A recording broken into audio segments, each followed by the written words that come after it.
Welcome back in, ladies and gentlemen, to FFPC Fantasy Pros Championship live draft coverage every Tuesday night. Myself, Aiden LaCorey, and my co-host Dave Tripoli will be bringing you guys live draft coverage with an assortment of guests. Joining us tonight, hopefully, if all goes well, Josh Larky. So stay tuned for that. But Terp, draft is underway. Return from Alaska. You're back hosting. What are you looking for as we kind of hit mid-July and these drafts really kick into full swing? I think you're going to see many top threes that are going to be pretty similar to what you just saw. McCaffrey, Lamb, Robinson. I think that's going to be a common top three that's pretty much going to stick most of the summer. I think you'll also see Robinson move up in the 1 and 2 spots because he's going to get a lot of hype in the preseason. Besides that, I think the first round is going to kind of get a little bit stale. You're not going to see a lot of guys that are going to get moved up too crazy. I mean, you're going to see the pretty much standard Gibbs, Marvin Harrison, Puka, AJ Brown, Garrett Wilson at the end. I mean, and then we all know that, Jefferson, Chase, they're going to be kind of right in the middle. So I think, the first round's going to get a little stale for a while until you start seeing some news, maybe some, good news on Sam Darnold or Joe Burrow or things like that. Because I think Chase and Jefferson are definitely falling in the first round right now a little bit more. The Breece Halls, the Robinsons, the Hills, even St. Brown are going ahead of them because there's worries with both of those quarterbacks. Terp, let's not delay any further. Let's get our guest for tonight on. You can find his fantasy and DFS content at Sleeper. He has a best ball podcast with Player Profiler, and his rankings and strategy are on 4 for 4. Joining us tonight, Josh Larky. Josh, thanks for coming on. He's everywhere. Guys, thanks for having me. He is everywhere. I did a 350 on FFPC like 2 weeks ago. We'll definitely do a few more. I'm excited to see how one looks kind of as the outside looking in. I have no money on the line tonight. I have no biases towards anyone. I am just simply here to discuss some picks I like and am a little bit surprised about, and some teams that I might like a little bit more, or where their build is an acquired taste to me. So I'm excited to be here. You can say dislike. It's a fair word on this show. If you don't like a okay, team, I don't have to love every team. You don't have to love every team. No. You can rip the people know what they're signing up for when they sign up for these drafts that are streaming live on our show. They know that they'll be critiqued if we don't. We're not going to be Mr. Nice Guy. Josh, I wanted to ask you off the bat, just getting into it. I think pretty big news in some ways, and I guess there probably is debate about whether anything has actually changed.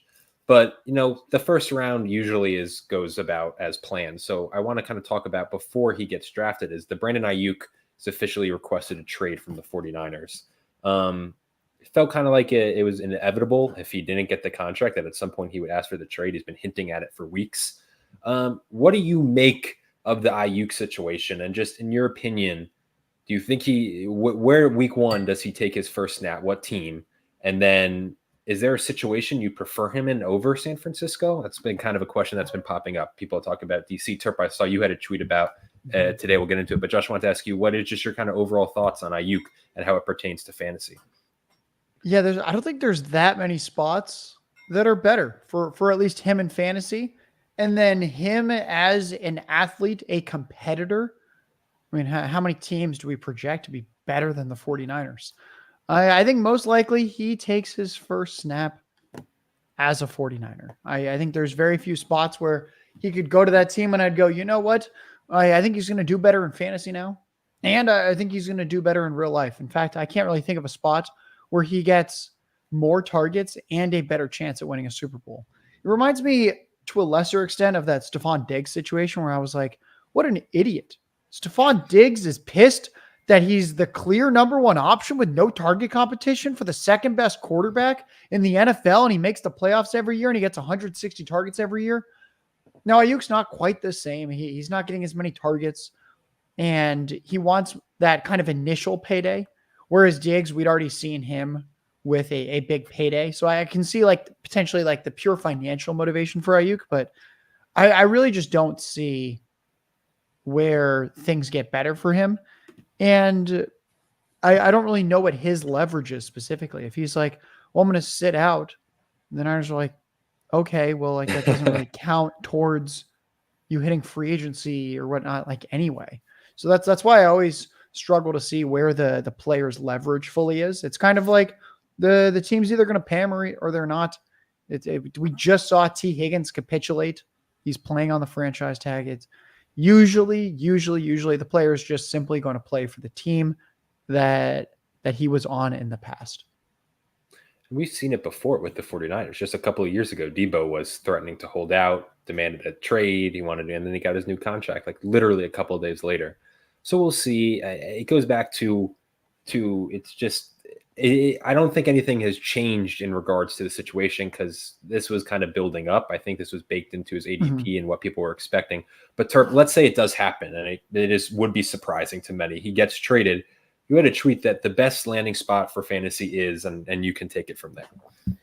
I mean, I agree with Josh. I think he's going to stay in San Francisco. But if he were to be dealt, I know there's a lot of, places out there that look cute, but Buffalo to me is the best. I mean, it seems like, if there was a spot that's great for fantasy, I don't think it's going to happen. I don't think it's realistic, but everybody keeps saying Washington. I see a lot of tweets about Washington, Jaden Daniels connection there. It makes a lot of sense, but rookie quarterback, small contract. You're not paying anybody yet.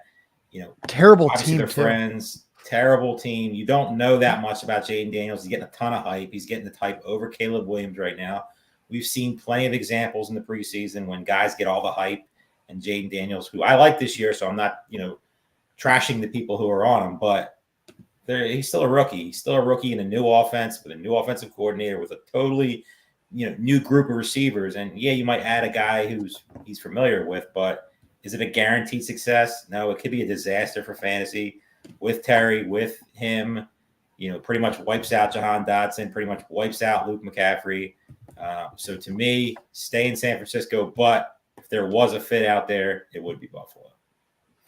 Wanted to ask you guys about someone in the chat mentioned a guy we haven't talked about a lot on our show, which is Tyreek Hill. Bijan we've been seeing getting steamed up consistently over him. You're starting to see Brees. Tyreek Hill still has been going at third overall on ADP over the last week in this contest, but you're seeing that slippage start to happen in these drafts. CD's kind of established himself as the wide receiver 1. Tyreek Hill is wide receiver 2. Are you guys? I mean, you can't go wrong. But is Tyreek Hill a guy that we look back on? Josh, I'll start with you. Is he, in your eyes, a guy that we look back on at the end of the year? Like, man, why weren't we just taking him as a clear top 2 pick? Like he was the best receiver prior to his injury that kind of slowed him down at the end of the year, playing in an elite offense. What is your thoughts on Tyreek Hill and where he's going in drafts?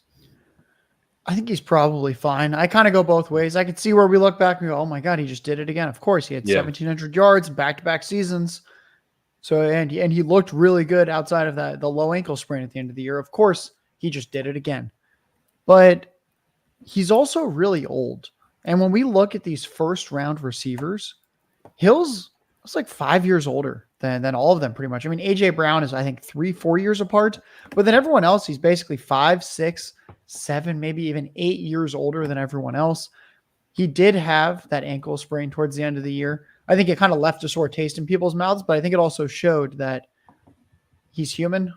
As they get older, these receivers are more likely to get injured. There's also a little bit of concerns with Tua's health still. So I think feeling like Tua is probably not the most there's a little bit of risk with just like Tua and his health and his play in terms of like bad defenses. He's going to shred them. If you knew that you're getting Tyreek Hill against a bad defense, he's the wide receiver 1 that week. It's quite simple. But if you know that it's a good defense, you're definitely tempering expectations a little bit. So right now I'd say that out of the first round receivers, I have a little bit more Lamb and Chase than Tyreek Hill, the guys that kind of bookend him, simply because they're much younger. They still have pretty insane projections. They still have great quarterback play, arguably even slightly better quarterback play than what Tyreek Hill has with Tua. So I think he's kind of fine.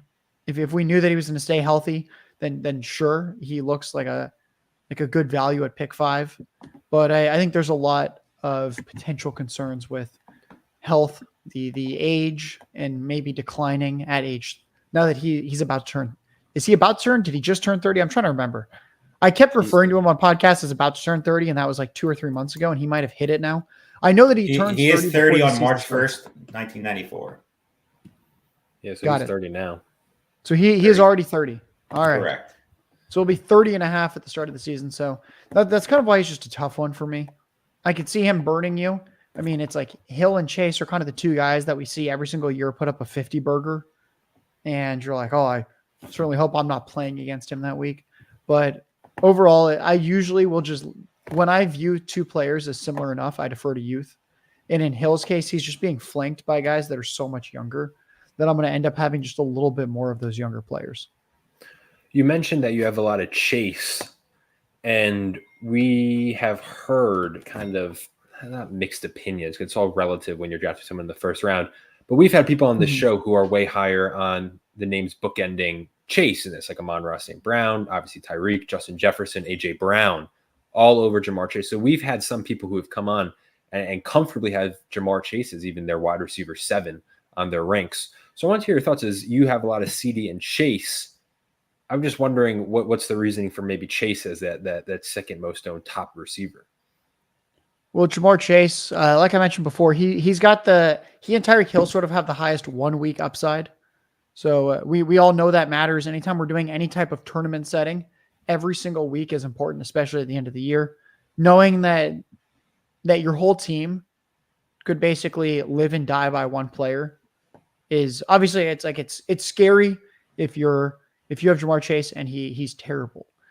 But it's also really scary if you're playing against Jamar Chase because you don't really know what you're going to get that week. He's one of the few players where he can almost buoy the rest of your team. And that the rest of your team could look average. Jamar Chase can literally win you that week, can move you up 5-6 figures worth of prize money in a tournament on his own. We've seen him do it before. He's still super young. The target competition's really minimal. There's just not much in the running back room in terms of who's going to catch passes. Like, I don't know. It's probably Chase Brown. There might be slightly fewer running back targets there this year. Tyler Boyd is gone. T. Higgins is awesome when he's healthy, but we also know that T. Higgins, his style of play, the most similar guy I can think of off the top of my head would be like a Mike Williams in terms of the play style, the level of health that you should expect year to year.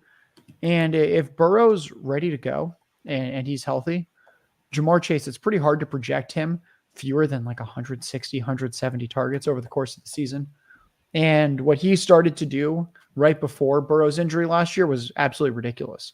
There was a point where I remember doing rest of season rankings, and he was my wide receiver 1 rest of season, and nobody questioned it. They were like, oh, yeah, of course, Chase is the receiver we want the most rest of season now that we're seeing how injuries are developing and whatnot. And it was like, yeah, it's Chase and Hill. This is exactly who you want. That's the top tier.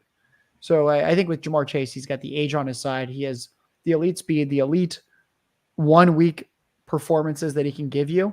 And he's been a little inconsistent so far in his career, but I don't think there's necessarily a reason for that. As in, like, we should expect him to be inconsistent going forward. I think he could kind of put it together and be consistent. The targets per out run are great. The target share is great. All these like very advanced predictive metrics are awesome for Jamar Chase. He's used all over the field. We like the quarterback. The Bengals defense was really bad last year. It could be really bad again. I think there's just a lot of reasons to believe that Chase, his profile is very good. So we've been talking about it pretty much every week for the last 3-4 weeks, Terp, which is the quarterbacks fall in these drafts. And it's been really interesting to see. Not draft. Tonight. I want to direct our attention, Terp. I'm going to start with you. Team 6, Le'Veon's balls. I'd love to hear the reasoning behind the name, but I want to hear your thoughts on their start because, again, Josh Allen we've seen falling to the late 4th most commonly in these drafts. Takes him at the 306. So what are your thoughts on the Jamar Chase who we just discussed? You got a little stack there in Dalton Kincaid and Josh Allen, and then I get Malik Neighbors with a little bit of value. Malik Neighbors last week has been going at the 403. They get him at the 407.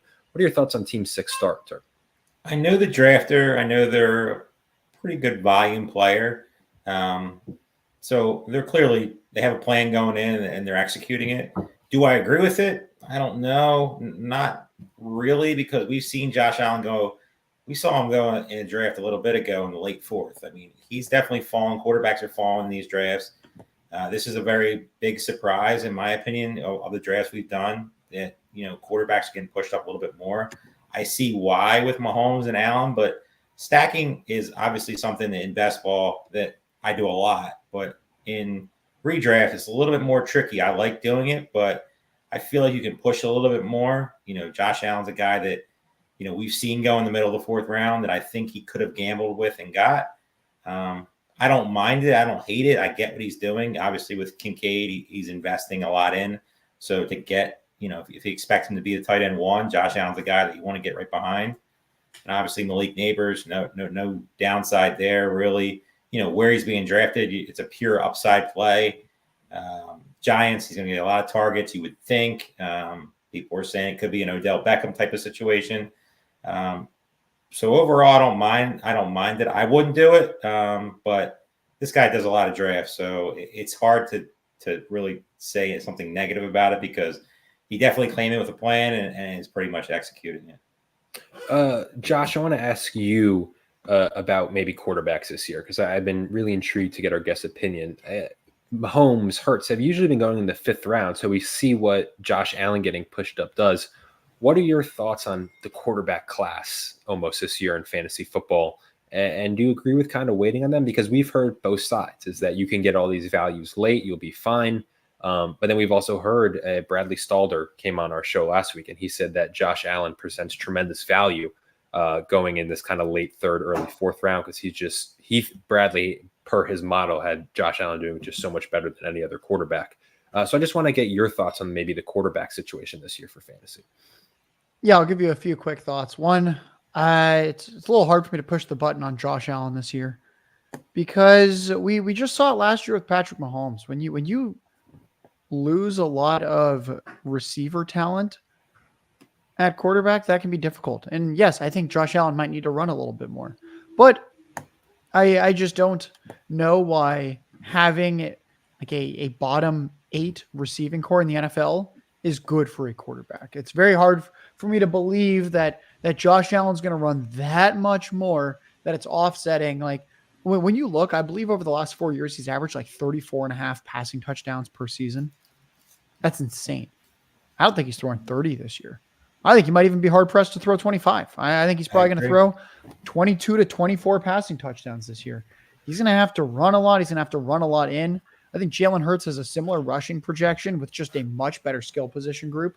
I think Allen's a little bit of a better quarterback, but I think in fantasy that's not really going to matter when the offensive line, the skill position surrounding Hurts are just that much better. The guy that I've been targeting a lot early is Patrick Mahomes, simply because of the skill position switch. With he goes from rookie Rashee Rice and aging Travis Kelce, and then we basically just inject ridiculous speed and players that, when healthy, are going to be awesome. Tough to see Xavier Worthy being anything other than a matchup nightmare for defenses. The guy ran a 4.2 at the combine. And the player that I comped him to was Marquise Brown. I was like, guys, when Marquise Brown's healthy, he's almost uncoverable. He's small. He's super fast. He can play inside. He can play outside. People don't realize that Marquise Brown can actually win outside, even though he's small. Health's been the issue, but anytime he's been healthy, he's been a borderline top receiving option. Not fantasy or whatnot. Like, he's been there in fantasy too, but I mean just pure NFL. He has shown that he can be one of the 25 best receivers in the NFL when he's healthy. So I think suddenly you have Marquise Brown, Xavier Worthy, Rashee Rice, Travis Kelce. Pretty tough for teams to have a better starting 4 for the skill position group than that. Then you have a good offensive line. Then you have Patrick Mahomes. And FFPC has the little scoring wrinkle where you get more points for passing yards than most leagues. And I go, oh my God, you're giving me the guy that throws for the most passing yards per game, basically in NFL history, with this awesome core of skill players, and he's cheaper than he's ever been. So I'm naturally inclined to really like Patrick Mahomes for pretty much every format right now, more than consensus.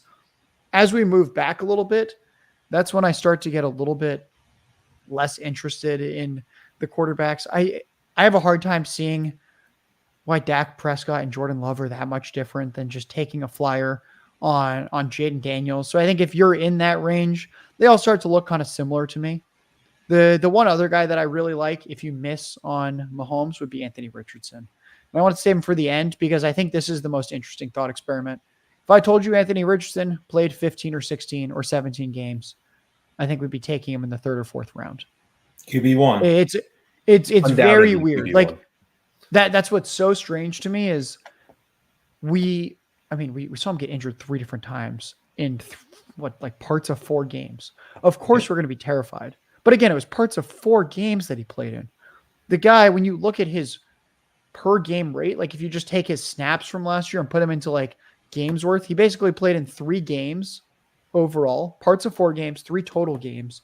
And he scored more points per game than Josh Allen last year, who was the QB1. Like Anthony Richardson can be insane. It's just people are terrified about the injuries. So right now I'd say like the guys that I've targeted a lot would be Mahomes early, Richardson a little bit after him. And then I'm often waiting, and I really like Jaden Daniels because he could just be what we saw from Richardson last year, and you just cross your fingers for health. And I like Caleb Williams. Caleb Williams, sneaky mobile, historic supporting cast for a first overall pick. And I think we just really don't know what Chicago is going to look like defensively, offensively, but I think there's a lot of upside there. So I think I'm trying to stay out of the middle and what some people are like, oh, like a guy like Dak Prescott or Jordan Love would have gone a round or 2 earlier in previous seasons. And I'm like, yeah, sure. But unless they throw for 45 touchdowns, their upside just simply can't compete with what a Lamar, a Josh Allen, a Hurts, a Mahomes, or Richardson can give you if they stay healthy. I'll give you a name just came off he's about to come off the board, I would think soon, but kind of similar in the mold that you're talking about, CJ Stroud. Obviously, adding Diggs with Tank Dell, with Nico Collins, obviously Joe Mixon can catch passes, Dalton Schultz is no slouch. Is he in the same boat to you as a guy you're kind of just looking past? I mean, he pretty much has to have like a Peyton Manning type of upside from, a bunch of years ago to get to where he's being drafted right now to pay off. Do you agree with that? Or is CJ Stroud a guy you're kind of like looking past? Yeah, he's a tough one. I think my biggest concern with him is pass volume, which sounds crazy. The receiving core is incredible, but we saw it last year. He wasn't actually passing all that much in terms of the volume. There's still not much in the running back room, which I think is kind of good for his potential volume, but we saw that last year as well. Wasn't much in the running back room. They still didn't fully unleash him. And I think the Texans defense could be pretty good this year. Their schedule is not actually quite as hard as I thought it would be. So I think if he's got a good defense and he's not passing a lot, I think there's some concerns there. I've taken him a decent amount in best ball where I'm just like, you know what? There's going to be games where the Texans are awesome. But I think there's also going to be games where CJ Stroud's a little frustrating. You go, you know what? Unless he's throwing 3 touchdowns, he's not quite giving me enough in a lot of those weeks. So I think he's sort of tough. He reminds me a little bit of in past years where it was hard for me to fully get on board with Joe Burrow. And I'm like, guys, Joe Burrow, yeah, you think he's going to throw for 35 touchdowns, but that's not enough. That's not enough. So Stroud, I think I'm kind of mixed on where I'm not going to fully fade him just because of how good his receiving core is. And I really like to stack and get that correlation. I think especially in tournaments, you're going to want some of that correlation where the payouts are so top heavy, at least a single stack. But yeah, I don't think he's someone that I'm as interested in just because it's also like a smaller body of work than someone like Mahomes. I'd rather just take someone like Mahomes a couple of rounds earlier for that archetype, or say, you know what, if Joe Burrow bounces back, is that not sort of the same dude as CJ Stroud just a couple of rounds later? And we've seen him do it before more often. Yeah, and me and Terp have mentioned his name extensively on the show, so we don't have to cover again. But a name that we both love, Kyler Murray, is just another one with quarterback 1 upside, but you can just get him way later than some of these names. I kind of wanted to talk, you guys have, Josh, you mentioned briefly with kind of your philosophy towards stacking these tournaments and trying to go for those big weeks. And we actually see a couple here. We see Josh Allen, Kincaid. We have Mahomes and Kelsey. So I was wondering, obviously in best ball, you see it where teams go really all in on stacking, which is obviously depends on the player, how much they believe in it and its impact. In a FantasyPros Championship setting, where, as you said, especially those final 3 weeks when every week does matter, but you're having to set your lineup every week. When you start off with, let's say, a Mahomes and Kelsey, as Team 9 here did, how far, I don't want to say, trying to phrase this, like how much beyond that do you want to go? Like, are you just going to try and maybe sprinkle some more dart throws late? Or are you trying to target maybe, obviously, Rashi and Hollywood is not able, Hollywood went right before them, Rashi Rice just went. But like, should Team 9 be looking at like an Xavier Worthy? How all in should they go on a chief stack in a managed format like the FantasyPros Championship? It's a good question. I usually go for a single stack. I think you can go up to the double stack, Best ball is pretty different in terms of how I like to stack. I think you can overstack in best ball and still do really, really well. For a tournament like this, it's very hard for me to see how Mahomes is the quarterback you need and none of the Chiefs hit. That's very tough for me to see. And that's why, like, if you're drafting Mahomes, you probably want him with someone. Same thing with, like, if you're riding with Joe Burrow, you better have Jamar Chase or T. Higgins on your roster. How's Joe Burrow getting there? CJ Stroud, you probably want one of the big three receivers. How is CJ Stroud the winning quarterback? What, you think he's going to throw 80 yards and a touchdown to all three guys? No, it's probably going to be one guy in week 16 and 17 is going for like 150 and 2, and then the other week he's going for 102. Like, you're going to have stuff like that. That's probably happening. I usually single stack. I could see the case based on price for a double stack, but I think with the double stack, you're probably thinking like if we have Mahomes Kelsey, I think you kind of say, okay, like I'm getting like Rashid Rice or Xavier Worthy a little later, and that's my second flex. I think it's a little tougher for me to say, okay, Travis Kelce is the tight end 1, and like Xavier Worthy is the wide receiver 7 in fantasy. That's a little harder for me to see. So I think when you're double stacking, it kind of has to be at cost. So I think a good one is like, I'm probably not going to double stack CJ Stroud in this format, if that makes sense. Like with how expensive they are, like if I'm taking Nico Collins, I'm probably not going to take Stephon Diggs. I'm like, all right, like that's enough Houston Texans receiver for me, just based on like what can I actually expect in 1 week? Sure, you could get Nico Collins and Stephon Diggs to both have monster weeks in the same at once. That could happen. They could both have 150 yards at once. They could. Extremely, extremely unlikely. Much more likely is one of them goes bonkers and the other two are just kind of okay. So that's why I usually stick to a single stack. And if it's a double stack, it has to be one of those like generally like a round 7, round 8 guy where I'm like, oh, like fingers crossed that he hits. So like I think a good example of what that could be this year is I could see if you have Burrow and Chase late, you take someone like Jermaine Burton or Mike Gesicki, and you go, you know what, like my second flex or my tight end's a little bit weak right now based on how I drafted my team. These are two guys that I could see like giving me production that's good and startable, but you don't necessarily need it to be elite for where you drafted them. Team 9, maybe they're listening. They do take Xavier Worthy and go Kelsey, Mahomes, Worthy. Terp, Team 1 is Remy LeBeau, who has actually been on the show last year. Kind of a renowned drafter. You know the name when you join the draft room and Remy's in it. Getting some rave reviews in the chat for his start. McCaffrey, and then he went Devontae Adams, Cooper Kupp, Amari Cooper, George Pickens, Keenan Allen, and then reaches a bit for Pat Freiermuth, but that's a reach, as we discussed 2 weeks ago, Terp, that you're all in favor of as a big Pat Freiermuth fan. But what are your thoughts on the start? As I said, chat room loves it, which is usually a good sign, but I mean, heavy receiver build. I mean, there's really not much you can say is something you dislike. I mean, where is the downside? I mean, you're banking on Christian McCaffrey to do what he did last year. Obviously, I don't. He's not my running back 1, but I see why everybody's taking him where he is. I mean, he's getting up there in age. I'm not saying I'm fading him or anything crazy like that, but I mean, you're starting a team with McCaffrey. You're expecting last year's numbers are very similar. And then you get 5 receivers. They might be a little tough when it's a weekly format where you have to start somebody, but still wide receiver 1s mostly, some wide receiver 2 mixed in, but Cooper Kupp could easily be the wide receiver 1 on that team this year. Keenan Allen, a little bit more of a doubt there. But then Freiermuth, we've talked about, I like a lot. I like what Team 1 did. There's a lot of really good teams so far. Team 1, Team 4, Team 9, I like a lot. I think Team 4 is just cleaning up right now. I know they're a friend of the show. I'm not just saying that because I like them, but overall, I think they're one of the best teams I've seen drafted. I'm a big Jalen Waddle guy this year. I think he bounces back from last year. He was injured. I know Josh is a big Jalen Waddle guy. Following him and reading his tweets and his articles. But getting Anthony Richardson, we talked about, in the 7th round compared to Jalen Hurts, who we know I love. I'm an Eagles fan. Josh Allen in round 3. I mean, Lamar Jackson in Team 6.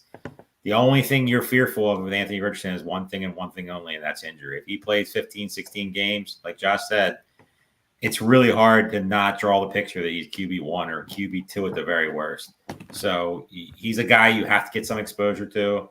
And he's a guy that if you're drafting, he's also a guy that you need to protect a little bit. He's not a guy you can go naked with, because if you're taking him, you need a guy that's behind him that just in case something goes wrong can fill in your roster. You don't have a situation where Anthony Richardson gets hurt and then you got a dumpster dive in the waiver wire because that could work out, and it always does. There's always one or two guys that pop up, but with Anthony Richardson, it's not something I usually say is a big, thing targeting a backup quarterback, but he's definitely somebody that if you're looking in the Jaden Daniels, Caleb Williams range where they're going to probably go after round 9-10, it's not the worst idea to just protect your investment in Richardson and hopefully never have to use him because if Richardson plays 15 or 16 games, he's going to be a fantasy monster and on a lot of teams that win a lot of money. Josh, earlier in the show, literally first round, someone mentioned they agree with you on your Breece Hall take, and in their Scott Fishbowl draft, they had taken him, I think, in the top 5, they had said. So I'd love for you if you could elaborate on that Breece Hall take. We've had some love for Breece Hall on the show, but an ADP that is a little bit all over the place in this format. You sometimes see him. We've seen it on the show go at the 101, as I've said, and we've seen him fall to like the 8th pick. So I just would like to hear your thoughts on Breece Hall, who was taken by Team 4, our friends over at the deep end. Yeah, I'm going to take your question. I'm going to modify it just a little bit. Please. I'm going to. So I actually just did my fishbowl draft about a week ago. I took him at the 104. Some people said that was a reach. I was like, you know what? I happened to want him in a charity tournament. Sorry. So I'll group Breece Hall and Bijan Robinson together. I've talked about this a little bit. I think we have this kind of unique gift this year where Bijan Robinson and Breece Hall look like they should be the 101. And what I mean by that is when you think about what a 101 should be, let me design the 101 for you guys. It's probably going to be a running back. People always get the most excited about our running backs. All right, so it's a running back. We're going to want them to get a lot of touches. So we want them to get a lot of carries. We want them to get a lot of targets. Mm-hmm. We probably want them to score a lot of touchdowns. These are two offenses, Jets, Breece Hall, Falcons, Bijan Robinson, that should score a lot of touchdowns. We know that these two guys are going to get quite a few carries. They're probably going to be, at worst, top 10 in the NFL in carries per game. And then on top of that, we know that we want targets. And we have this unique situation where both of them are playing with very good veteran quarterbacks coming off Achilles tears. Breece Hall has Aaron Rodgers. Bijan Robinson has Kirk Cousins. I would not be shocked if these two have way more targets than every other running back in the NFL this year because they have good, self-aware quarterbacks who are not as mobile as they've been in past years, but can run effective offenses, and they check the ball down at the slightest little bit of pressure. Christian McCaffrey was actually not flirting with like RB1 for targets, receptions per game last year. And I don't think that's going to happen this year either. Even if Aiyuk is gone, then it's similar to last year where like there's Debo, there's Kittle, there's Ricky Pearsall, there's even Juwan Jennings. They want to mix Elijah Mitchell in a little bit. There's just it's a kind of a lower volume offense in many ways. There's just so much with McCaffrey where he's awesome because he's really good at football. He gets quite a few touches, but he's also so efficient and he plays on the Niners. But in terms of pure volume, I think Bijan and Breece could have 2 more targets per game than Christian McCaffrey. So I think if you told me Bijan Robinson was 101 or Breece Hall was 101, that would actually make more sense to me than Christian McCaffrey being 101 because I think the two of them are going to get more touches and I think they're going to get a lot more targets and they're a lot younger, similarly explosive players to McCaffrey. So I think it's kind of a unique situation where I wouldn't not take McCaffrey 101 because I obviously want exposure to McCaffrey. This Niners offense can just blow up with the touchdowns. But I do think the profile of the two super young running backs with explosivity who are on good offenses and are going to get a ton of checkdowns, I think Hall and Bijan, you could take them 101, and I really wouldn't have any pushback other than let's try to get a little McCaffrey exposure as well. I mean, someone in the chat, I think Henry Muto had said how it's, Bijan really didn't achieve those high rookie expectations. Arthur Smith. And I would say, but everything in this situation has improved. That's why he's, The quotes coming out of the Falcons early camp, what you're hearing from the coaching staff, is just music to fantasy owners' ears. Just we want to use him like McCaffrey. Just the fact that they're implementing a Ram style offense. Just the positive with Bijan and the talent he has is amazing. And I'd like to agree with you. I'm going to bank on the younger guys over McCaffrey, which I mean that was probably me and the Terps. That Tony Pollard being all over Tony Pollard and fading, we can say it, fading Christian McCaffrey was me and Terps' biggest knock. Massive on mistake. the show. Rough look for us. Way too underexposed to Christian McCaffrey last year. Way too overexposed to Tony Pollard. That was, but especially early. So we might look like idiots again for saying it, but I mean, I'm higher on McCaffrey, I think, than I was last year. I see the light now, which is way too late. But still, yeah, I agree with what you're saying. I think both those guys you could easily take 101 and be fine. Bijan would be my pick slightly, but it's not like I'm going to fight anybody who takes Breece Hall.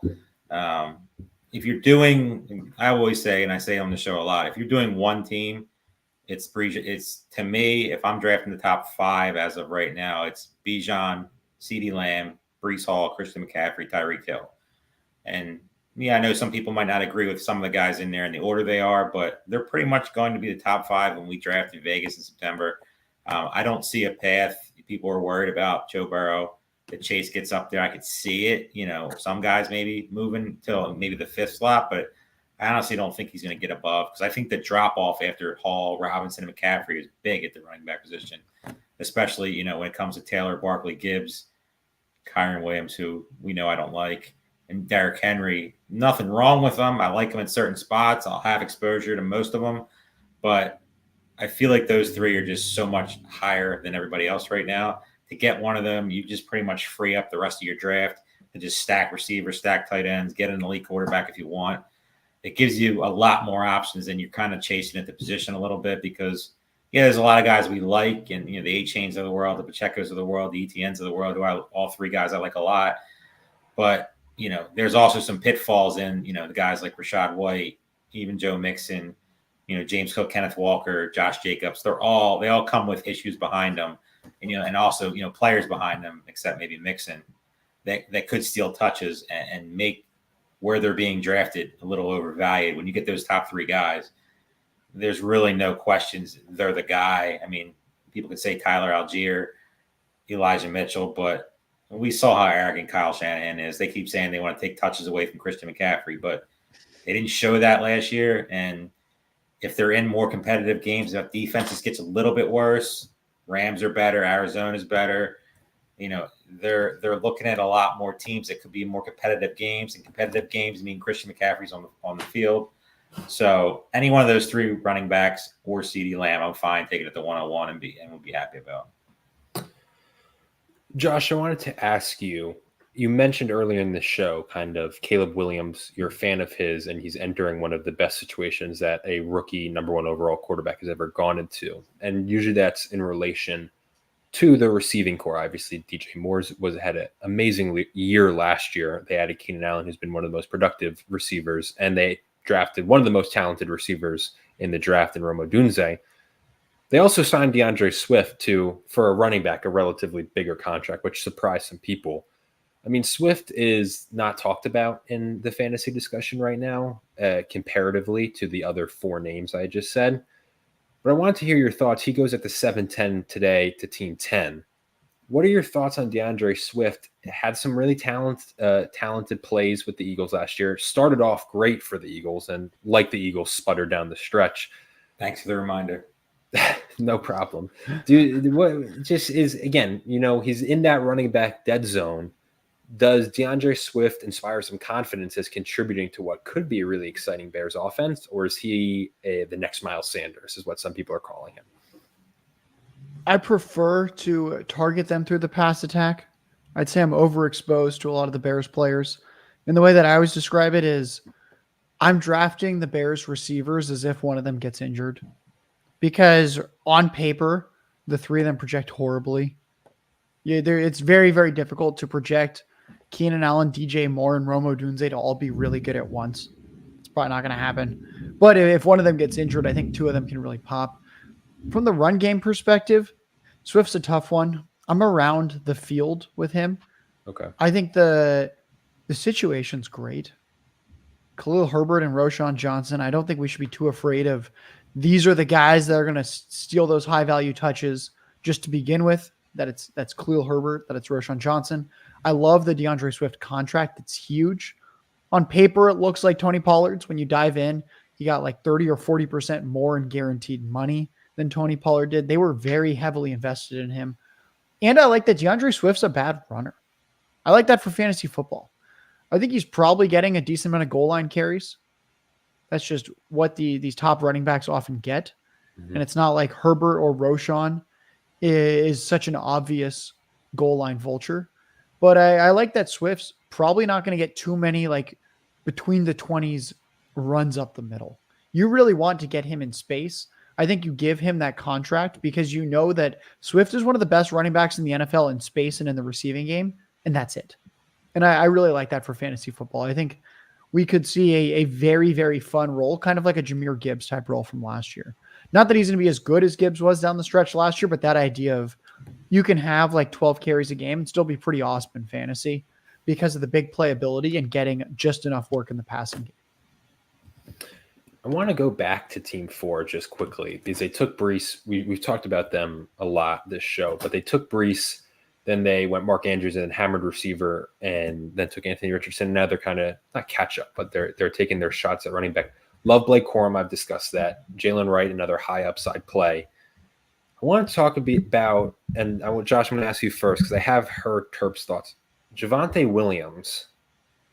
If you're looking at Team 4 and their build, is Javonte Williams the type of pick you want as currently their RB2 while you maybe wait on Corum or Wright to establish themselves? This is a guy who has a lot of negative press. For all the like positive press we just talked about with Bijan and how every quote is a resounding success for fantasy owners, Javonte Williams is the opposite. Everything is he might have to earn his roster spot. He might not even be the starter. And this was a guy who, granted, coming off a pretty traumatic knee injury, but still did not look great last year, seemed to lose the trust to Sean Payton. So I would like to hear kind of, if you could give me just your overall thoughts on Javonte Williams and that Broncos backfield, and then in relation to Team 4's build as he's their RB2. Yeah, that's a good question. I think it's fine. I don't have an exciting answer of like, oh, I love it. Oh, I hate it. I think with Javonte Williams, there's something that's going very much in his favor. It's that he's now just another year removed from that disastrous ACL plus type surgery that he had, where it's like, what was it, the ACL and the MCL or the ACL and the PCL? It was multiple ligaments in his knee. So I think that's what's going for him is he's another year removed, and they kind of let him keep the starting job. Another thing going in his favor is, I mean, who's there? It's like an undersized, undrafted Jaleel McLaughlin. It's was it fifth or sixth round pick Audric Estime? Like he's getting really, so much hype, and I'm missing it. I'm not. I mean, like Estime could be. Yeah, he could be good. And supposedly the Broncos had a third round grade on him, but then you're always like, okay, well, if you did, you probably should have taken him earlier. Why let him slip that late? Like taking him in the fourth versus the fifth versus the third, like it's not that different. So I'm inclined to think you didn't really think he was a third round pick, or you would have taken him in that range or traded into that range, whatever it might have been. So there's really not much in the backfield. I think that's all good for Javonte. What I think is not good for Javonte Williams is that he was terrible last year. I like to think it's because of the injury. But he was terrible in real football. He was terrible for fantasy points. He looked slow as molasses. The good news is that Bo Nix is going to target running backs a lot. He did in college. It's Sean Payton running the offense. I think that's going to happen. There's a lot of PPR upside there, but I don't think there's going to be a lot of touchdowns in this Denver offense. I've been on record saying I think that they could very easily be the worst team in football this year overall. Just the like pound for pound, the worst team in football, where on a neutral playing field, you go, wow, I wish we could play the Broncos this week because it's a rookie quarterback that was overdrafted and he's not ready for the NFL. It's a defense that has two good pieces and that's about it. And then the offensive skill players, I mean, no one's scared of Javonte Williams, Courtland Sutton. That is not the top two you want. So he's a really tough one. I think Javonte is fine as the RB2 bridge here. Simply because you start him early. He's probably getting a lot of touches early. I don't think there's massive upside, but you have Breece Hall in your running back room for upside, and then you hope Corum, Wright, Kendre Miller pops. So I think it's fine. I Getting think Kendra you too. could get like 13 fantasy points a game from Javonte and be like, yeah, that was a fine RB2 for parts of the season. It's just not a pick that I think is like the league winning pick. Yeah, and the way they've built that, the running back room behind it within this build, I think they did a good job. It's also brutal. I have a good friend who's a Broncos fan, and just hearing it, you're right when you say like, oh, they overdrafted a rookie quarterback who's not ready. Man, Bo Nix is like 24, 25. Like, he's going to be like 28 if he gets ready. Just brutal scenes for the Broncos. And I agree with you. They probably will be the worst team in the NFL. Terp, going back to, I want to retouch base on, where was it, Team 6, and you were really liking their draft early on, and you said, maybe not even really liking, but you said that they're executing their plan. Since we last touched base with them, they've gone Calvin Ridley, Tank Dell, and then hammered running back. Jalen Warren's their RB1, Zach Moss, Tony Pollard, Zach Charbonnet, Luke Musgrave is their tight end 2. That's a rough running back room if you're trying to win the $1 million. It's not sexy. It's not sexy at all, and it's just not something that I would recommend doing. I like Jalen Warren, but Jalen Warren still has Najee Harris, who's going to be annoying, and he still has Arthur Smith, who's going to try to get Cordell Patterson some sort of touches for God knows what reason. I'm on the Chase Brown versus Zach Brown or Zach Moss bandwagon, so we know where I stand there. I don't mind Tony Pollard. I think Tony Pollard's going to be pretty solid this year because we know I'm very high on the Titans. I think Will Levis is going to emerge this year. I love the Calvin Ridley pick. I know that's not a popular take in most things. Most people hate Calvin Ridley after what he did last year. It was pretty much a disaster of a season, but he still wasn't the worst receiver in football, all things considered, when it all ended. So I like Calvin Ridley. Tank Dell, like Josh said, he's a guy that I'm trying to get as many pieces as possible. I know I said early in the drafting thing he was the cheapest, so he's the guy that I like. The tightrope surgery worries me a little bit. If anybody, the speed he possesses is very hard to stop in this league. So he's 100%, but is he? We don't know that yet. They brought in Diggs. It could be just an ugly receiver room. I would probably target Nico Collins more than the other two as of right now. I'm starting to add a little bit more Diggs. He was a guy I was pretty much off for a while, but I can see the arrogant Stephon Diggs coming back and not looking as dusty as he did last year and just getting some spike weeks. More of a best ball, take there.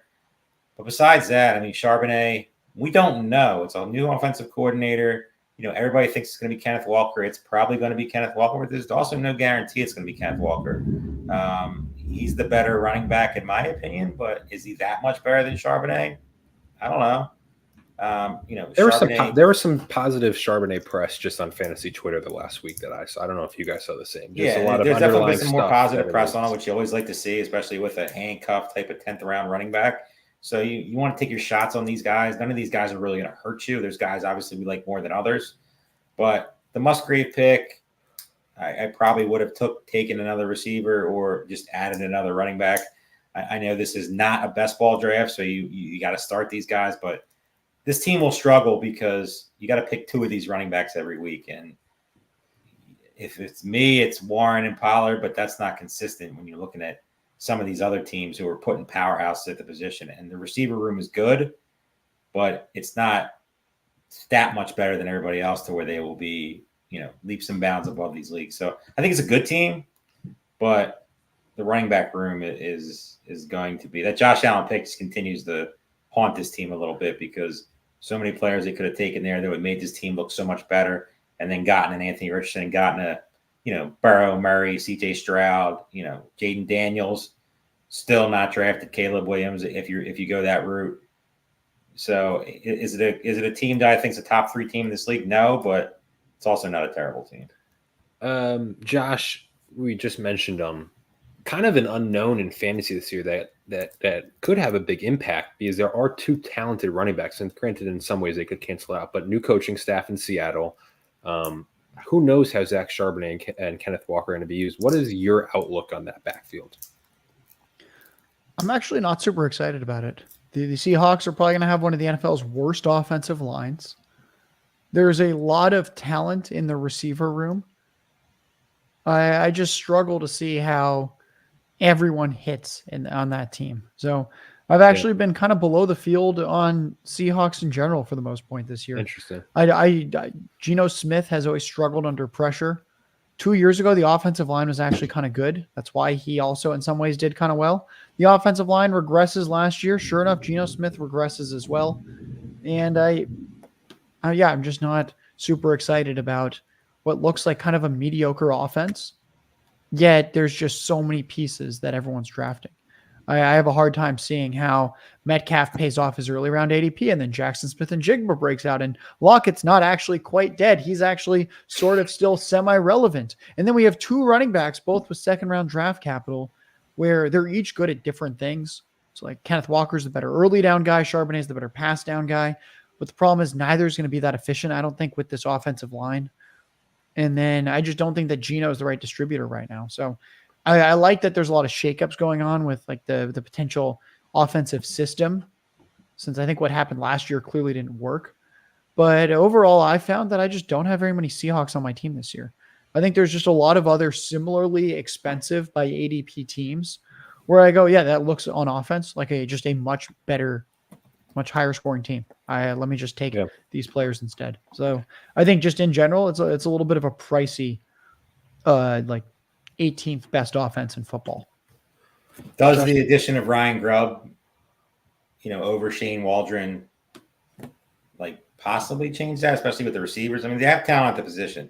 Obviously, quarterbacks are a question with Geno and Sam Howell or whatever, but they could be more of a throwing team. I mean, I'm on the DK Metcalf probably more than the other two. Lockett's more of a best ball guy. JSN to me is being overdrafted just slightly, right now. But I could definitely see a path where they move Metcalf around and he's the guy, that really takes the next step in this offense, especially with, you would think, more of a throwing type of atmosphere. Yeah, I think it could happen. I think if it happens for any of them, Metcalf's the one. Jackson Smith and Jigba, we just saw nothing his rookie year. I posted something on Twitter a few months ago that got a lot of people pissed off. If you scramble the names, Dalton Kincaid and Jackson Smith and Jigba had basically identical rookie seasons with a slight edge to Dalton Kincaid in every metric. And Kincaid's the one who's tight end eligible. So it's like Jackson Smith and Jigba was just terrible. He was literally being used like a low volume tight end with his depth of target, his route tree. And he also has crazy target competition. At least with Kincaid, it's like, hey, like the floodgates are open. They got rid of the 2 guys ahead of him. It's just Kincaid. But with Jackson Smith and Jigba, I'm like, well, there's actually still Metcalf. He's clearly the best. And then Lockett is probably still better than JSN as well. And then they also have Noah Fant, who's apparently going to get more usage. And then we just have this atrocious offensive line and a pressure-sensitive quarterback and 2 running backs that everyone seems to like. I think if anyone does really well in this offense, it would be Metcalf, just the talent that he is and how he has that game-breaking speed and just the physical attributes. So I think Metcalf would be the guy. But again, I think there's other offenses we can get more excited about where the players aren't super expensive. Like if you look at ADP, are the Packers and Seahawks really that different price-wise? It's crazy. I think the Packers are a top 5 offense. I think the Seahawks are average. Yet, if you purely look at ADP, you wouldn't really know that one offense is projected by Vegas to be incredible and the other is projected to be pretty average. Mm-hmm. Yeah. I mean, but it's a good point. And I mean, a lot of that probably hinges on the quarterback play. Because I'm going to interrupt you real quick because exactly what he just said. But we talk about back-to-back picks. 7th round Christian Watson versus 8th round JSN. I mean, what path can you say that JSN outscores Christian Watson unless he's hamstrung? There's just no – I mean, Christian Watson, we know my love affair with the guy, and he's a guy that I'll be way overexposed compared to anybody this year, just like I was last year. It burned me. But if his hamstring is – we all know he saw a specialist over, and that all is positive news. Hopefully it continues. I mean, obviously we keep hearing about Wicks, but Watson – I saw a tweet you put out the other day. You can respond to what the tweet exactly is about. I think it was 20 plus scoring games. Christian Watson 3, and then the names that were below him were all guys that were in the top 3-4 rounds. Yeah, Christian Watson, what I like to say is he's the latest receiver you can draft who has week winning upside pretty consistently.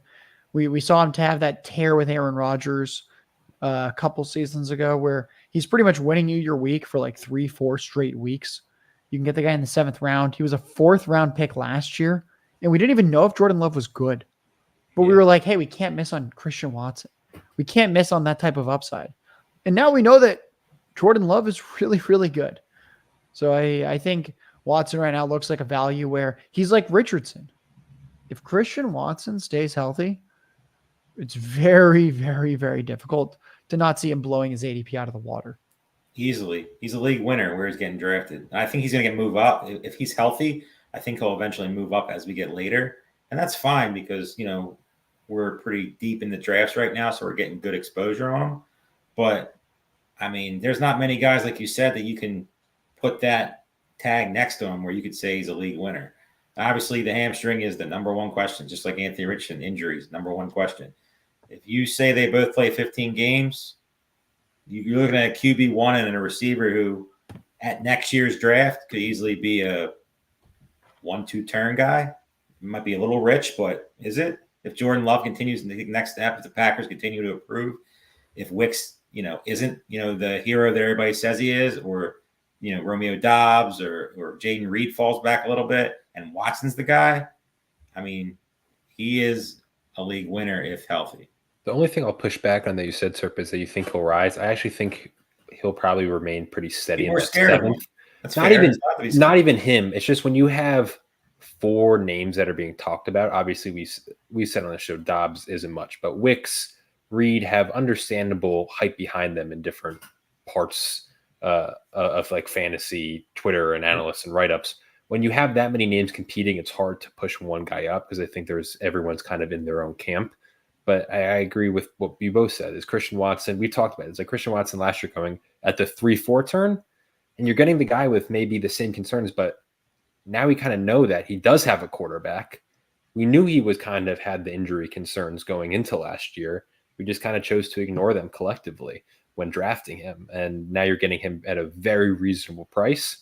And, Josh, you said something really interesting, that he's the latest receiver with week winning upside. Because, I mean, his big playability is nuts. Maybe some of the rookies going, possibly, but who knows what Brian Thomas or Keon Coleman will be. I said I don't like either of them very much, some of those underlying analytics and what they kind of project to be the NFL. Brian Thomas more than Keon Coleman. Who knows? People are going to try to paint the picture for Keon Coleman, and I get it with Josh Allen. Who's going to get all the targets there. Obviously, Diggs is gone, but he's still a rookie receiver. Joe Brady clearly likes to run the football. I think Brian Thomas on a resurgent, Jags offense, who we know I love a lot this year, has way better upside to where he's being drafted compared to Keon Coleman. I want to talk about Team 7 real quick if we could. Got some love in the chat, but really a specific pick, which is Brandon Aiyuk stole the receiver spotlight. Jordan Addison had it for a day, which wasn't a good thing. Jordan Addison was arrested I don't think it's been officially released yet. It's DWI or DUI. Either way, not good. His second pretty major traffic violation that he had. Obviously, last year he was arrested for going like ridiculous 120, I think it was, and his dog was sick.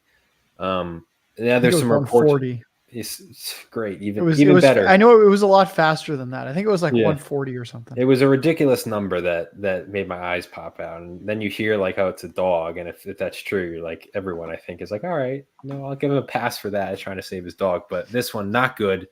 And there's some rumblings that the Vikings are unhappy with his behavior and what. So I wanted to see he goes at the 806 today. And that's not even factoring in that, uncertain quarterback situation and Justin Jefferson's going to be there gobbling up targets. Who knows how often they're going to be throwing the ball when you have Sam Darnold and J.J. McCarthy back there. So what do you make of Jordan Addison, Josh, and maybe his role on this team and still going in that 8th round when there's probably guys behind him that have, in my opinion, better upside than he does just because of the situation he's in and now some of the trouble he's got himself in? Yeah, he's not someone I'm super interested in. Even before the legal issues, I wasn't super interested. Now I'm less interested. It's actually pretty simple for me. He ran a crazy amount of routes last year. It was Kirk Cousins for a lot of the year. Kirk Cousins goes down. It's okay. We've got Nick Mullins, and they just kind of let him throw. Nick Mullins also 2 of his 4 games were against the Lions. Another one of those 4 games was against the Bengals, who were actually the least efficient pass defense in the NFL, kind of sneakily. Quarterbacks have the most yards per attempt against them. So basically, like, Nick Mullins gets three of his 4 matchups are absolute softballs. So of course he's going to throw for a crazy amount of yards if they don't care that he's throwing 3-4 interceptions each time. When we actually zoom in on this year, Addison's going to be playing in a much lower pass volume offense because it's probably going to be a rookie quarterback, J.J. McCarthy, whose college experience was in many ways as a game manager in terms of his actual volume of throwing. He's got crazy target competition because of guys like Justin Jefferson. And when all the money is being won in these tournaments at the end of the season, TJ Hawkinson will be healthy. And he's probably going to be out targeting him. So right now, Jordan Addison looks like, when all the money's being won, the third option in a stinky pass attack where I go, oh man, do I really want the third option for a rookie quarterback that's kind of a game manager? Absolutely not. So I think Addison's just someone where in this kind of format, it's so tough for me to be like, oh yeah, like, me fading Addison is why I didn't win money this year. It's just so hard for me to understand why fading Addison is going to be the reason I don't win money this year. Mm-hmm. When we look at some of these other guys, like, he's going in a similar range to like Christian Watson. Like, I agree, like, Keon Coleman's pretty raw, but like, we could at least see at the end of the year, like, him having a Christian Watson type run from Christian Watson's rookie year where it's like, oh my God, like, Keon Coleman and Josh Allen are just like connecting week after week down the stretch. But what do we really think JJ McCarthy is going to be in this voluminous pass attack where he's feeding Jefferson and Hawkinson and somehow Addison? So yeah, I really struggle with Jordan Addison. I think even before all this stuff came out that he's truly someone that you don't want behind the wheel. I already was struggling to see how fading him burns me. I struggle with Team 7's roster construction. I have absolutely no idea what they're doing. I mean, this is a managed league. It's not a best ball league. We've said that 100 times. I'm going to say it more times. He's right to 3 quarterbacks. I don't understand why. It makes no sense whatsoever. Jaden Daniels, I get the Kirk Cousins thing because you have London and Pitts. But what's Trevor Lawrence? What are you just going to play Russian roulette at quarterback each week? I mean, you're just setting yourself up for complete disaster and making the wrong decision every week. Like, what if Jaden Daniels is what everybody thinks he is? When are you ever putting either of those 2 guys in there? I get drafted in one of them, especially Cousins, because, when you get to the last, 3 shootout type of weeks, you might want to take a shot at just going all in on the Falcons. But then you go back to the running back position. Mostert, that's a little rich for me. Jonathan Brooks, we don't know. He could be a league winner, but he's getting drafted in a position where there's guys around him that I like just a little bit more. I think Chuba Hubbard is just totally ignored in drafts right now. I'm not saying he's a league winner or anything like that, but Chuba Hubbard could definitely get you some weeks early on. And if you play, you play your cards right early in the season, and especially if you're going anchor with, Robinson, Hall, or McCaffrey, and Hubbard's your number 2 receiver possibly if the corpse of Miles Sanders doesn't return. He gets you some weeks early before Brooks is ready. But then you look at Nick Chubb, we have no clue. Yeah, I know we saw him benching the other day, and if there's anybody that can do it, it's him. But J.K. Dobbins, I mean, what are we doing at this? Like, you're literally drafting guys with coming off major injuries who we don't even know will be ready. And Quentin Johnson is my wide receiver 4. Wide receiver 5 is yuck. I mean, I don't see how this team's competitive. Jordan Addison, we talked about, top 4 picks, don't mind it. I'm a James Cook guy, so don't mind that at all. Mostert, he has to be last year, or I don't know what they're doing at the running back position. It's not a draft I care for too much. I want to ask you, Terp. There's a chance Hawkinson misses the first 4 to 6 weeks of the season. There's an off chance Addison could get suspended, especially if it's coming from the team and not maybe the NFL. Does this push up Justin Jefferson? There's some debate in the chat right now about just how many targets Justin Jefferson could get this year. Bill Hollywood He's never getting pushed up. That doesn't mean he shouldn't, but he's never getting pushed up in these drafts just because people are so fearful of the quarterback position. I mean, if it's Sam Darnold, I think it's as of early in the season, it's a little bit better than JJ McCarthy, just because you have no idea what JJ McCarthy. You've never seen him throw the ball ever at Michigan. There's never a time when you're like, wow, he just threw for 400. Maybe he can do it. You're talking about Justin Jefferson. He's a diva. Let's not forget that. they're going to get him the ball, but he's also going to get annoyed if he's getting, some balls at his knees and balls over his head. He's going to get plenty of targets, but, are they going to warrant the ceiling that you need to get over guys like Lamb and guys like Hill and guys like Chase and guys like St. Brown and AJ Brown? I'm not sitting here saying I'm fading Justin Jefferson, because we all know with a serviceable quarterback and Kirk Cousins a little bit better than serviceable. I mean, he's 1 or 2 off every draft board, but Kirk Cousins isn't there anymore. And I could see them, leaning on the run a little bit more with Jones, Chandler, and they're going to get him his targets, and he's going to get enough, but that don't mean they're quality targets. I could see the Vikings being very bad this year. I could be wrong about McCarthy, but year 1 at least, I don't see it. Justin Jefferson, I'll probably be under the field when it's all said and done. It's a risky take, but I mean, it's a scary situation overall. I'll say this: if your team's receiver, Terp, as you will know as an Eagles fan, if your team's elite wide receiver isn't a diva, then he's probably not an elite receiver. So that it's like a requirement for the trade at this point. Josh, I want to talk about Team 2 a bit. I know I just cut it off a bit. They did take CeeDee Lamb in the first round. But, a little bit of I'm usually a pretty anti-TJ Hawkinson pick, because you see some teams, believe it or not, in these taking him still as their tight end 1, which is crazy. But an interesting build here for Team 2. They go Brock Bowers and then double up in the next round. They go TJ Hawkinson. And then they come around and get Hunter Henry in the 13th round. And Hunter Henry is that trendy name for, tight end outside of like the top 10 who's going to break in and maybe finish as a top 5 guy. So what do you make of those 3 tight ends? And if you could kind of give your thoughts, I mean, I don't know. You mentioned how Hawkinson will be hopefully healthy for the stretch run, but what are your thoughts on where he's going? Still within usually an 8th round pick, but a guy who very well, with the severity of his injury, could miss about the first 4 to 6 weeks of the season. But then Team 2, as I said, they kind of built around it and they're a little comfortable because they have Brock Bowers and Hunter Henry there. Is that the way to do it if you're drafting TJ Hawkinson? I think he froze. I think he froze as well. It was a great question. Terp, do you want to take it? It was. And it was a long one, too. It was a long one. He was smiling the whole time. I was really happy. I don't know how much TJ Hawkinson I will have, all things considered, at that price. If he falls down a little bit, it's a possibility. Brock Bowers is the guy that I've been adding more as the drafting season goes on. I think the Hunter Henry pick's a little bit excessive. I feel like this is more of a best ball type of build. Bowers and Henry get you to when Hawkinson's ready, and then Hawkinson takes you to the money. I would just have probably drafted one, two of them, and then let the other guy go.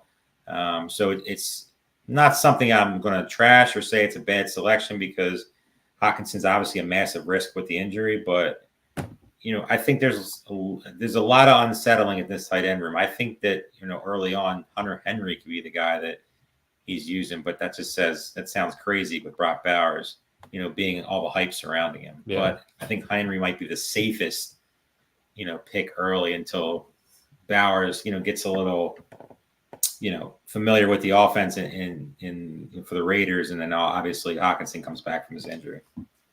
I will say I know you didn't say you were against it by any means. I actually really like that, because I think one of Bowers or Hawkinson should be really, really good in that stretch run. And I think Hunter Henry in that improved offense with Jacoby Brissett probably starting and then transition Drake May, I think this is a fine build. 13th round capital, and you're getting a guy who, by a lot of reports, could be a heavy role early on in the offense and kind of can get you to that point where Hawkinson and Bowers can kind of take over.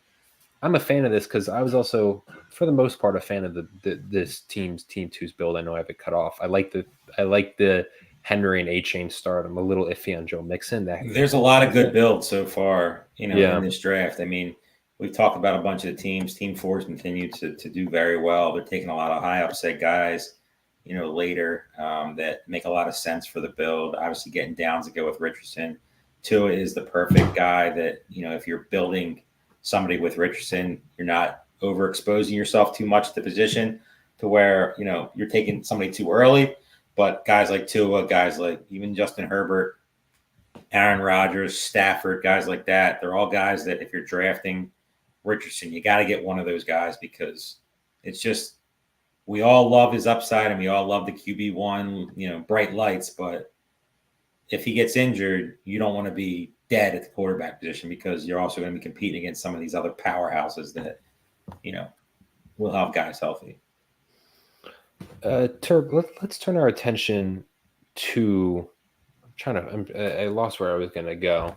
So I'm just going to have to try and find one. Here it is. The other kind of 3 tight end build that we've seen in this, at least that I can see, is also, what is that, team 8? And they did it differently. I think, is what is more common in these, where they're taking their 3 tight ends when that they wait on it and then they pepper it and just try and see. What are your thoughts on what they did? I know you're a big Tyler Conklin fan, so don't talk about. But does Addison or Okonkwo have maybe a chance? Because we've talked about the Titans' offense a lot, but I don't think we've really talked about Okonkwo besides a brief mention. If you're waiting on tight end, what do you think of those kind of 3 dart throws that hoping one of them emerges? I like Cade Otton this year. He's definitely a guy that I'll be targeting as a tight end 2 in whether it's a redraft build or whether it's a best ball build. I think he has potential to grow in that offense, to take the next step. You saw at the end of the season him emerge a little bit, get a little bit more familiar with Baker. So that's something I'm definitely watching. I like Chig is questionable because 2 years ago he burst onto the scene and was a viable fantasy player, but then last year he was a complete dust bucket. I mean, I know that was mixed into the offense and his quarterback play and Derrick Henry being there and all that stuff, but he's not a guy that I'll be targeting a ton in, redraft. I mean, especially where 14th round, that's rich for me. I mean, I like Will Levis, but I like the receivers more. I like the running backs more than Trigg. And I also think he can get some competition because last year, watching his tape, wasn't very impressive at all. I mean, it's definitely a guy that if you're doing a 3 tight end build, I would try to think of more of an upside guy like Jelani Woods or a Mike Gesicki or a Sanat, a guy like that, or some of these other guys who are going after that make a lot more sense with the build to take like one of those high upside guys who could be a target wide receiver 2, tight end 2, whatever you want to call it, in an offense. Like I could easily paint the picture for Jelani Woods to be behind Michael Pittman in the targets. Is it likely? No, but you can paint the picture that it makes sense. Same thing with, Ben Sinnott. If they don't add anybody, I mean, Jahan Dotson wasn't very good last year. And, with Luke McCaffrey, we don't know there. So, guys like that present more upside than Chig for me. We got Josh back. Internet crashed as technology always wins, man. Storms are sweeping across the country from what I've seen. It's about to pour here in Philly. So, yeah. Man. Josh, I got a question for you from the chat to welcome you back in. It's from Kyle. He's basically just asking, why do people pick defense in round 15? Shouldn't we be waiting to take a defense and kicker with the last 2 rounds? Is there something I'm missing? I'd much rather take a flyer on Ricky Pearsall or Luke McCaffrey, sleepers of that like. So I just want to get your thoughts on people reaching on defenses, because there's a long-held philosophy of just waiting for the last couple of rounds. But you see it. You participate in a lot of these $350 FantasyPros Championship drafts. What's your philosophy on defense? And for those people who are taking defenses in round 15, 16, can you maybe at least put us in their shoes about why they're doing it? Yeah, thanks for having me back. We switched. It looks like I'm using the mic. I've got the little AirPods. You sound great. It's all good. I have so many internet issues right now since I moved from Denver to Dallas. You'd think moving out of the mountains would make your internet better. Not the case. My stance on the defense, the kickers, I actually don't really care what round I draft them in, but I don't want to start drafting them until all the guys I think have legitimate upside are off the board and it's kind of a flat tier. Mm-hmm. So in terms of like Ricky Pearsall, I would take him over a kicker or a defense, because what have we seen? High draft capital 49ers receivers can produce down the stretch. We saw it with Deebo Samuel in his rookie year. We saw it with Brandon Aiyuk in his rookie year. There's just, in general, going to be really, really, really strong seasons from high draft capital players. There's occasionally just a direct handcuff that somehow nobody wants. And I'm like, I'm probably going to take the direct handcuff before my defenses and kickers.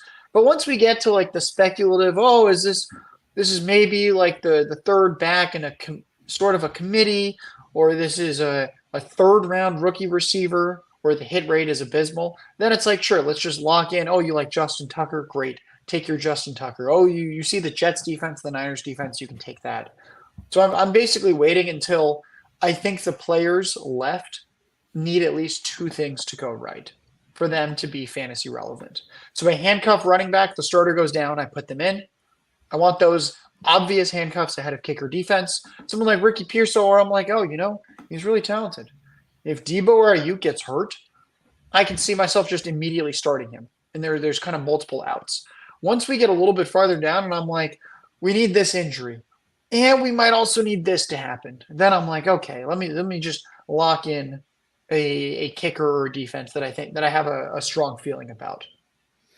Josh, I always like bringing up fantasy Twitter because I think it is one of the best communities. As angry as people get on it, nothing better right now. The characters on Twitter are just out of control. And I do think it matters because when you see people trending on fantasy Twitter, I do think it actually impacts drafts. I think you see correlations between people falling or rising.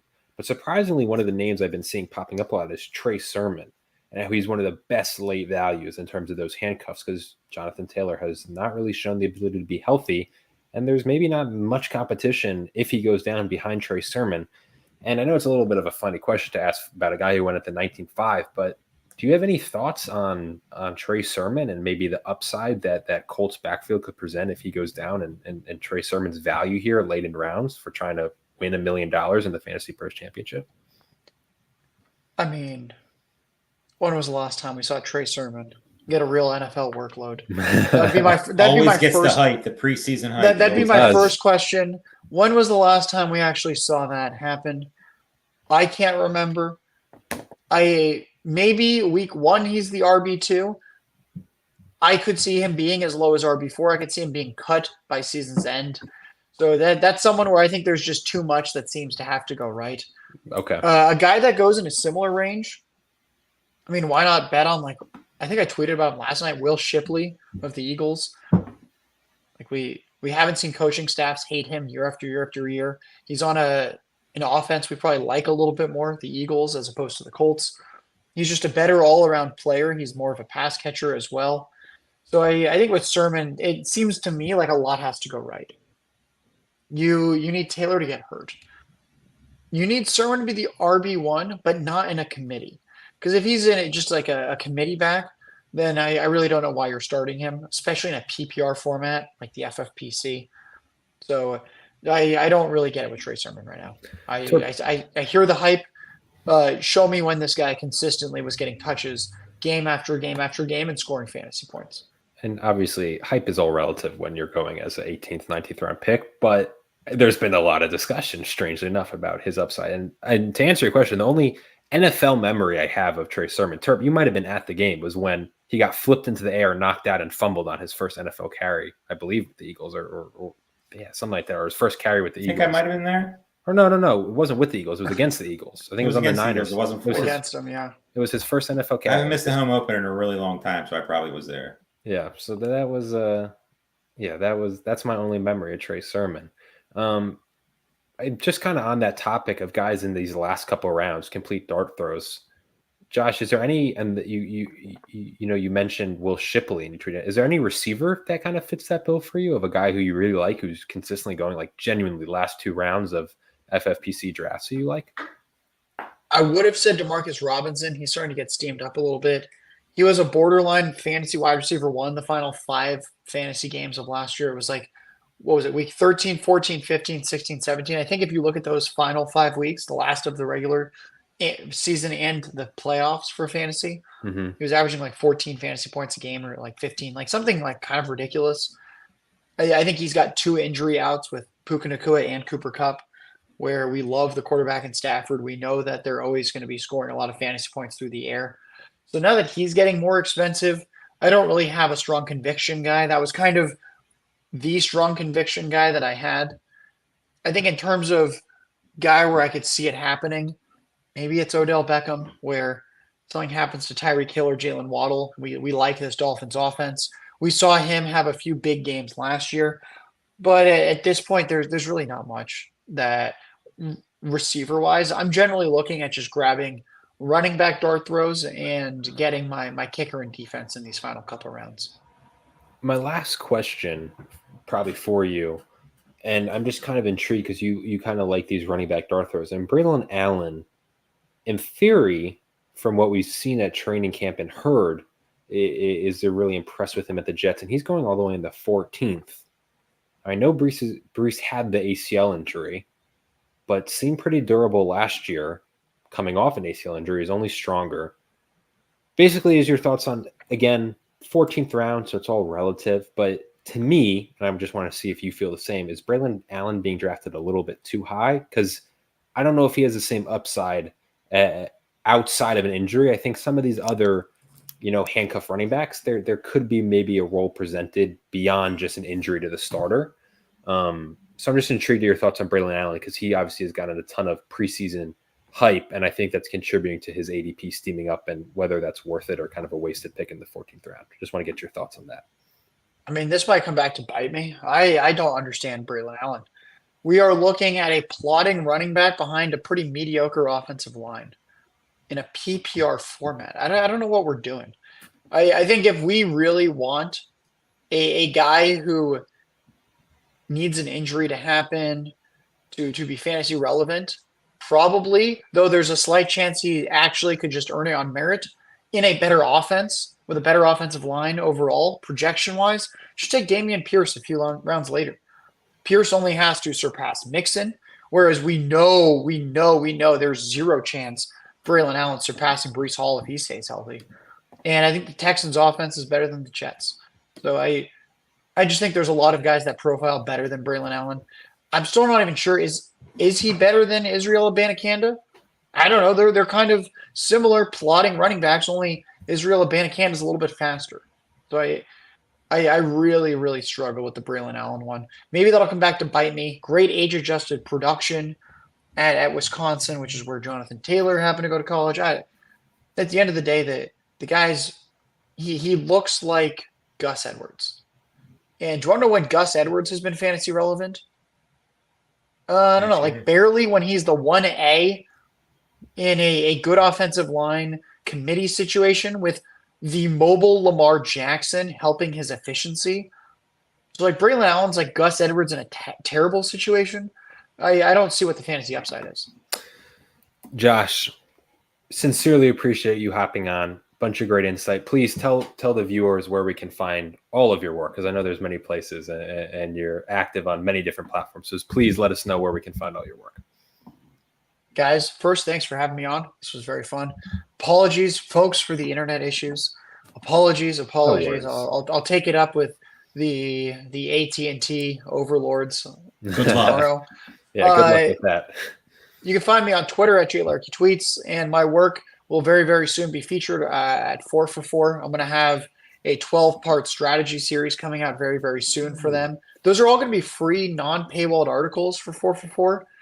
They also have a paywall product. I'd encourage people to check that out. But if you just want my content from them, that's all free. Player Profiler, I do The Dominator. It's a weekly podcast for them. I write a few articles for them as well.